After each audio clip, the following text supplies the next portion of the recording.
James जो America के बहुत बड़े मनोवैज्ञानिक थे, साइकोलॉजिस्ट थे, और अमेरिका को अमेरिका बनाने में विलियम जेम्स का बहुत बड़ा हाथ है। विलियम जेम्स उन 4 लोगों में शामिल हैं जिनको कहा जाता है कि जिन्होंने अमेरिका को अमेरिका बना दिया। तो विलियम जेम्स ये साइकोलॉजी के प्रोफेसर थे और उन्होंने यह बताया, क्या कहा? The greatest discovery of this age is attitude, दृष्टिकोण है। और उसी एटीट्यूड को आगे बढ़ाते हुए उसका नाम अब कर दिया गया है माइंडसेट। माइंडसेट,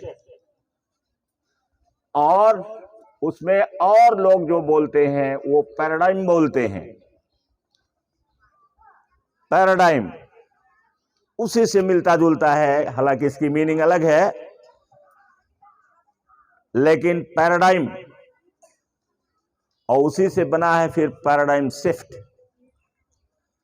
ये भारतवर्ष में, हमारे देश में बहुत ज्यादा आवश्यकता है ये सब पढ़ाने की। अभी कल पांडे जी आए थे, वो कह रहे थे कि मुझे ताज्जुब है कि 2,500 रुपया फीस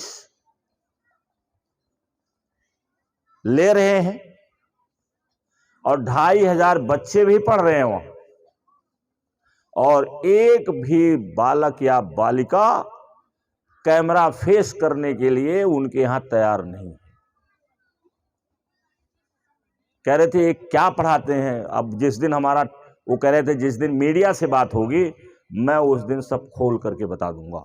मैं निगेटिव नहीं बोलता, लेकिन अब की बार मैंने सोचा है कि मैं मीडिया के सामने बता दूंगा कि इतने स्कूल हैं। हमने कहा कितना वीडियो आया होगा, तो वीडियो केवल गया है उनके पास 100 वीडियो गया, और जिसमें थे 28 वीडियो केवल तुम्हारे स्कूल का है। तुम्हारे स्कूल का कितना वीडियो है? 28 वीडियो है, और पूरा जनपद में बाकी, या तो उन्होंने, मैंने कहा वो ध्यान नहीं दिए होंगे, वो सोचे होंगे कि छोड़ो, महत्व नहीं दिए होंगे।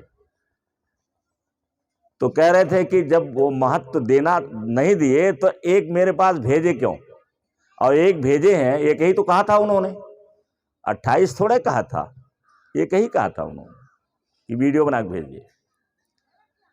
तो एक भेजे हैं, तो अपने यहाँ के टॉप क्लास के बच्चे को करना चाहिए था, वो कह रहे थे, श्री पांडे जी कह रहे थे। और एक स्कूल का, दो स्कूल का उन्होंने दिखाया, कहा ये देखिए ये स्कूल इंग्लिश मीडियम का पुराना स्कूल है, यहाँ ये लड़की बोल रही है, जरा सुन लीजिए। तो मैंने कहा कि मैं किसी का सुनता ही नहीं, मैं केवल अपना सुनता हूं, और मैं किसी को देखता भी नहीं कि उनके पास क्या है क्या नहीं है। हमारे पास जो है उसका हम पूरा उपयोग करना बच्चों को अपने सिखाते हैं। तो बहरहाल वीडियो रिलीज हो जाएगी, मुझे लगता 25 को रिलीज कर देंगे, वो अपने चैनल पर डाल देंगे, और अधिक से अधिक लोग उसको व्यू करिएगा, वॉच करिएगा, देखिएगा, क्योंकि जिसका ज्यादा व्यू होगा वही जीतेगा। तो ये बातें हैं। तो एटीट्यूड, हम एटीट्यूड और माइंडसेट की बात कर रहे थे। एटीट्यूड की बात कम अब होती है, अब माइंडसेट की बात होती है, क्योंकि ड्वेक ने जो माइंडसेट की सबसे बेहतरीन किताब लिखा है, दुनिया की नंबर 1, बहुत सारे लोग हैं, लेकिन ये सबसे बेहतरीन मानी जाती है, कैरल ड्वेक। तो ये माइंडसेट की बात किया उसने। अब ज्यादातर माइंडसेट होता है, और पैराडाइम कुछ लोग बोलते हैं, पैराडाइम की थोड़ी मीनिंग हट के होती है। और जब मैंने डिक्शनरी को सर्च किया, या ये कह लो गूगल को सर्च किया, तो अंतर उसमें स्पष्ट था कि पैराडाइम की मीनिंग ये होती है, माइंडसेट की मीनिंग ये होती है। पैराडाइम का अर्थ होता है कि किसी कल्चर में या किसी सोसाइटी में एक पैटर्न का होना, सोचने का एक पैटर्न बनना, सोचने का एक पैटर्न बन जाना, एक तरीका बन जाना। जैसे हमारे देश में एक पैटर्न बना है कि कोई भी बात होगी तो हम उठा करके ला करके भगवान को उसी में रख देंगे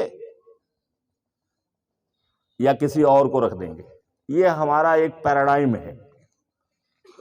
और जो बाहर के लोगों को मैं सुनता हूं वो इसकी चर्चा नहीं करते हैं। वो चर्चा करते हैं अपनी कमजोरियों की, अपनी अच्छाइयों की, और कैसे कोई चीज प्राप्त किया जाता है, कैसे हम बेहतर हो सकते हैं, कैसे हम अच्छा मनुष्य बन सकते हैं, उस पर चर्चा होती है। ये पैराडाइम है। तो इस पर चर्चा कभी बाद में करेंगे। पैराडाइम के बारे में हमको यहां पढ़ना है एटीट्यूड और माइंडसेट। तो एटीट्यूड सब कुछ है, mindset is everything. Mindset is everything. बहुत सारी चीजें एवरीथिंग के रूप में लिखी जाती है। डिसिप्लिन इज एवरीथिंग कहा जाता है, डिसिप्लिन इज एवरीथिंग। ऐसे कई चीजें हैं जिस पर कहा जाता है कि एवरीथिंग। और टोनी रॉबिन्स कहता है execution is everything. Execution means, execution कौन बताएगा? इधर बताओ क्लास 8 से। एग्जीक्यूशन इज एवरीथिंग मैंने बताया है, इसलिए पूछ रहा हूं। एग्जीक्यूशन इज एवरीथिंग, ये टोनी रॉबिन्स कहता है। एग्जीक्यूशन मीन्स क्रियान्वयन करना।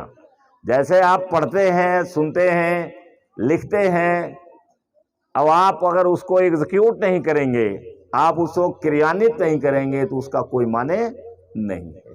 वो आप पढ़ेंगे और भूल जाएगा।